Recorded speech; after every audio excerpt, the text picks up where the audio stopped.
እንኳን ለበዓለ ሆሳዕና በሰላም በፍቅርና በጤና ደረሳችሁ። የተከበራችሁና የተወደዳችሁ የቻናላችን ቤተሰቦች ይህች ዕለት በተለይም ለኦርቶዶክስ እምነት ተከታዮች በሙሉ ለየት ያለችና በክብር የምትገለጽ ቀን ነችና በተለይም ሆሳዕና ማለት ምን ማለት ነው? የበዓሉ አመጣጥና ታሪካዊ ሂደቱ ምን ይመስላል? በአሁኑ ሰዓትስ እንዴት እየተዘከረ እየተከበረ ነው የሚለውን ጨምረን ነግራችኋለን። አብራችሁን ቆዩ የአክብሮት ግብዣችን ነው። ይህንን ቻናል ላይክ፣ ሰብስክራይብ ማድረጋችሁን አትዘንጉ።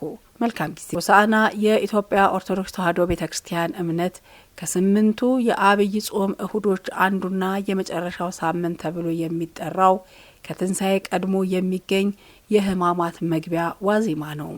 ሆሳዕና አስቀድሞ ካለው ረቡዕ ጀምሮ የሚታሰብ ታላቅ የቤተ ክርስቲያን የበዓል ቀን ሲሆን በዚሁ ሰንበትና በዋዜማዎቹ ዕለታት የሚዘመሩ ጾመ ድጓ፣ ሆሳዕና በአርያም፣ ሆሳዕና ለወልደ ዳዊት፣ ዕለተ ሆሳዕናሁ አርአየ እየተባለ ሆሳዕና የሚለው ቃል ቅዱስ ያሬድና ሌሎችም አባቶች በየቦታው እየጠቀሱና እየተዘመረለት በአህያ ውርንጭላ ላይ ተቀምጦ ኢየሩሳሌም የገባበትን ሁኔታ እየተረከ ስለሚዘመር ይህ ሰንበት በጌትነትና በክብር በውዳሴና ቅዳሴ ሆሳዕና በአርያም እየተባለ በሽማግሌዎችና በሕፃናት አንደበት በድንጋዮችም ልሳን ሳይቀር እየተመሰገነ ወደ ቅድስት ሀገር ኢየሩሳሌም በክብር ሲገባ ለሰጣቸው ለተቀደሰ ሰላምና ፍቅሩ መታሰቢያ ሆኖ የተሰጠ ነው።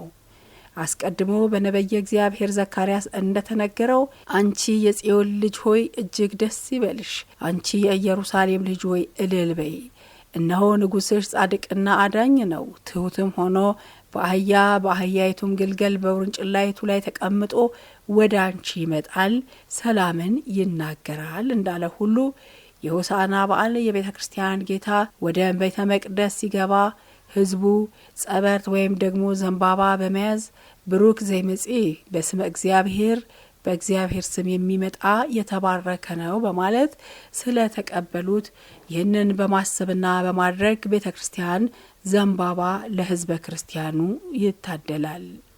በሆሳዕና ዕለት ከሌሎች እንስሳት ይልቅ ጌታን ለመሸከም ለክብር የተመረጠችው አህያ ናት። ጌታን የተሸከመችው አህያ ከዚያ በፊት ያላየችውና ያልተደረገላት ክብር ተደርጎላታል። አህያ ከዚህ በፊት ለኛ እህል ተሸክማ ስትሄድ ሂጂ እያልን በዱላ እንደበድባት ነበር። ነገር ግን በሆሳዕና ዕለት እንኳ በዱላ ልትደበደብ ቀርቶ ሰዎች በእርሷ ላይ ለተቀመጠው ጌታ ሲሉ ልብሳቸውን ሁሉ እያነጠፉላት በንጣፍ ላይ ተራምዳለች። ኢየሩሳሌም ሲደርስ ከገጸ ብርሃኑ የተነሳ ከተማዋ ብሩህ ሆነች። ሕዝቡ የሆነውን ሊያወጣ ሕፃናት ፀሐይ ስትሰግድላት መላእክት ከበው ሲያመሰግኑት አይተው በመንፈስ ቅዱስ ተመርተው የሰሌን ዝንጣፊ ይዘው ሆሳዕና በአርያም ሆሳዕና ለወልደ ዳዊት ብሩክ ዘይመጽእ በስመ እግዚአብሔር እያሉ አመስግነዋል። ሆሳዕና ማለት በልዕልና ጸንቶ የሚኖር መድኃኒት ማለት ነው። እግዚአብሔር ክንዱን ወደ ዓለም ላከ። ሰው ሆኖ የተገለጠው የእግዚአብሔር ክንድ በጉድጓድ ተጥሎ የነበረውን በዚያም በስጋ በነፍስ በውስጥ በአፍ ቆስሎ የነበረው አዳምን በትህትና ሁለተኛ አዳም ሆኖ በስጋ የቆሰለውን በለበሰው ስጋ ቆስሎ በነፍስ የታመመውን በትምህርት አዳነ። እርሱ አስቀድሞ ሰውን ከሞት ወደ ሕይወት ከባርነት ወደ ነጻነት የሚያመጣ ባለመኖሩ እርሱ ሁሉን የፈጠረ ሁሉን የሚያደርግ እግዚአብሔር ሰው ሆኖ ለሰው መድኃኒት ሆነ። በመሞቱም በመድኃኒትነቱም አሳየ። ክርስቶስ ባለ መድኃኒት ሆኖ በኃጢአት ለታመሙ ደቂቅ አዳም ሁሉ ሕይወትን ይሰጥ ዘንድ ወደዚህኛው ዓለም መጣ። በምድራዊ ስርዓት እንደምናየው መድኃኒትና ባለ መድኃኒት እንደሚለያዩ አይደለም። ሁለቱም እርሱ በመምጣቱ ወይም ደግሞ ሰው በመሆኑ ፈጸመ እንጂ መድኃኒት አድርጎ ስጋውን ደሙን የሰጠ እርሱ ነው።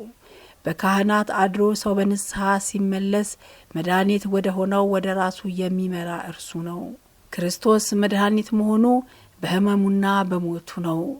በእመቤታችን ማኅፀን የተጀመረው የእርሱ መድኃኒትነትና ፍቅሩ ፍጻሜውን ያገኘው በሕማሙና በሞቱ ነው። መሐሪ ንጉሥ እርሱ ነው። መሆኑን ይገለጥ ዘንድ በፈቃዱ ወደ ኢየሩሳሌም መጣ። ጌታ ወደ ኢየሩሳሌም ከመግባቱ አስቀድሞ ከኢየሩሳሌም 16 ያህል ምዕራፍ በምትርቀው በቤተ ፋጌ ከደቀ መዛሙርቱ ጋር ነበር። ከደቀ መዛሙርቱም ሁለቱን ማለትም ጴጥሮስንና ዮሐንስን በፊታችሁ ወዳለችው መንደር ሂዱ፣ ወዲያውም ወደ እርሷ ገብታችሁ ከሰው ማንም ገና ያልተቀመጠባትን ውርንጭላ ታስሮ ታገኛላችሁ፣ ፈታችሁ አምጡልኝ አላቸው።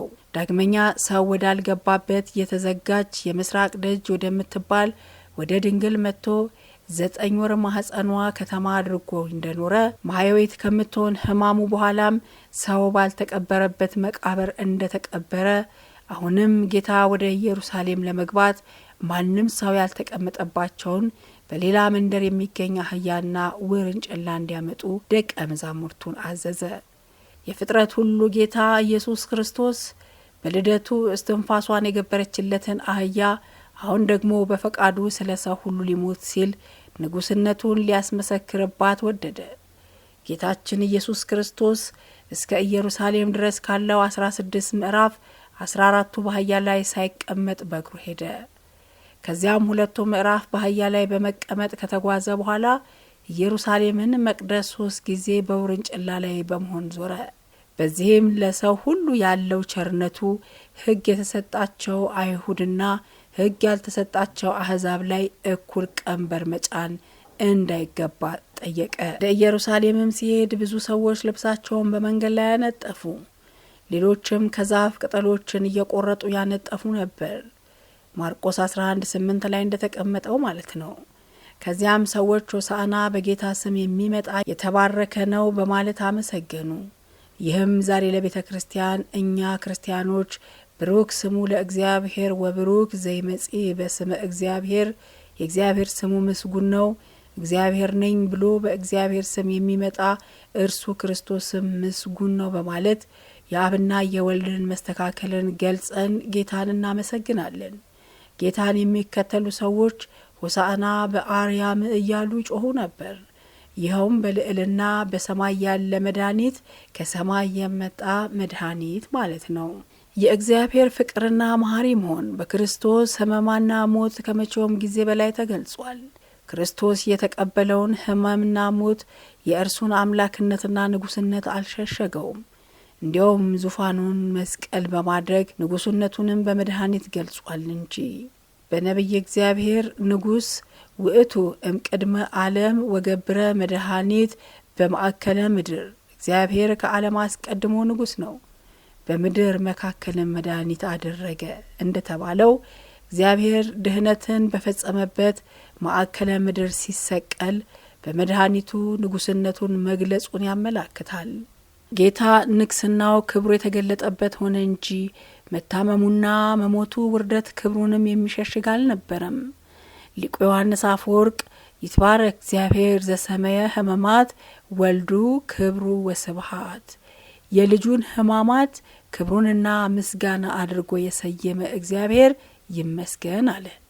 እኛን ያከበረበት በመሆኑ ሕመሙ ክብሩ እንደተባለ እናስታውል። በመስቀል ላይ ሆኖም በቀኝ የተሰቀለው ወንበዴ አቤቱ በመንግስትህ በመጣህ ጊዜ አስበኝ በማለት ንጉስነቱን መስክሮለታል። ለዚህ ነው ጌታ ወደ ኢየሩሳሌም በምስጋና መግባቱ መድኃኒትነቱና ንጉስነቱን ያሳያል ያልነው። ዳግመኛ ሁሉን የያዘ ጌታ በአህያ ላይ መቀመጡ ትህትናውን ያስረዳል። ድንቅ የሆነና ተአምራትን ለሰዎች ገለጠ። ይኸውም በአህያ ተጭኖ ወደ ኢየሩሳሌም ሲገባ ሕፃናት እውቀት ተገልጾላቸው ሆሳዕና በአርያም እያሉ ጌታን በማመስገናቸው ነው። ዳግመኛም በካህሊነቱ መናገር ለማይችሉ እውቀት ለሌላቸው ድንጋዮች እውቀት ተሰጥቷቸው መናገር ችለው ጌታን አመስግነዋል። እርሱ የባህሪ አምላክ መሆኑ በሰውነቱ ቀድሞ በበደል ምክንያት ለሰው ከመገዛት ውጭ የሆኑ ፍጥረታት ዳግመኛ በስጋዌ ለሰው እንደተገዙ በዚህ ሁሉ ማስተዋል ይገባል። ክብራትና ክብራን የቻናላችን ቤተሰቦች ይህንን ቻናል ላይክ፣ ሰብስክራይብ እንድታደርጉ ስንጋብዛችሁ በዓሉ የሰላም የፍቅር የጤና እንዲሆንላችሁ በመመኘት ነው። ዳግም ከኃጢአት ሁሉ የምንርቅበት የሰራነውን ክፉ ነገር ሁሉ በንስሐ በስግደትና በጸሎት የምናነጻበት እንዲሆንልን ምኞታችን ነው። ቻናላችንን ላይክ፣ ሰብስክራይብ አድርጉ። መጪው ጊዜ ሁሉ የፍቅርና የሰላም ይሆንላችሁ። ቸር ይቆየን።